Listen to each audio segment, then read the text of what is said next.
రెండోసారి చంద్రశేఖరరావు గారు ప్రమాణ స్వీకారం చేసిన రోజు నుంచి చంద్రశేఖరరావు గారు దిగిపోయి మేము ప్రమాణ స్వీకారం చేసి మొదటి రోజు అసెంబ్లీ ప్రారంభించే తారీఖు వరకు దాదాపుగా 5 సంవత్సరాల పూర్తి కాలంలో రైతులకు ఉన్న 2 లక్షల రూపాయల వరకు రుణమాఫీని మేము చేసి రైతుల పట్ల రైతు పక్షపాతిగా మా ప్రభుత్వం ఉన్నదని మేము నిరూపించుకున్నాము. అది రుణమాఫీ విషయం. రైతు బంధు మీరు వానాకాలం బకాయి పెడితే మేము వచ్చినెంబడే ఆ బకాయి ఇచ్చినాం. ఇప్పుడు నేను మళ్ళీ రైతులకు మాట ఇస్తున్నా, సంక్రాంతి పండుగ తర్వాత రైతు భరోసా మీ ఖాతాలలో వేసేది సోనియమ్మ గ్యారంటీ, ఇందిరమ్మ ప్రభుత్వము.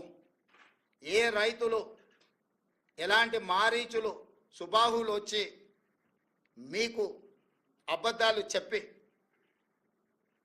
ఆనాడు పురాణాలలో విశ్వామిత్రుడు యజ్ఞం చేస్తుంటే రాక్షసులు ముఖ్యంగా మారీచుడు సుబాహులు వచ్చి ఆ యజ్ఞాన్ని భగ్నం చేయాలని ప్రయత్నం చేస్తే రామలక్ష్మణులు ఎట్లయితే కాపలా కాసి విశ్వామిత్రుడు చేపట్టిన యజ్ఞాన్ని సంపూర్ణంగా పూర్తి చేసిండ్రో ఈనాడు కూడా మా ప్రభుత్వము రైతు భరోసా కొనసాగిస్తుంది. సంక్రాంతి పండుగ తరువాత సోనియా గాంధీ గారి గ్యారెంటీగా నేను చెప్తున్నా, మీ రైతు భరోసా మీ ఖాతాలో పడుతుంది. ఎవరిని నమ్మకండి.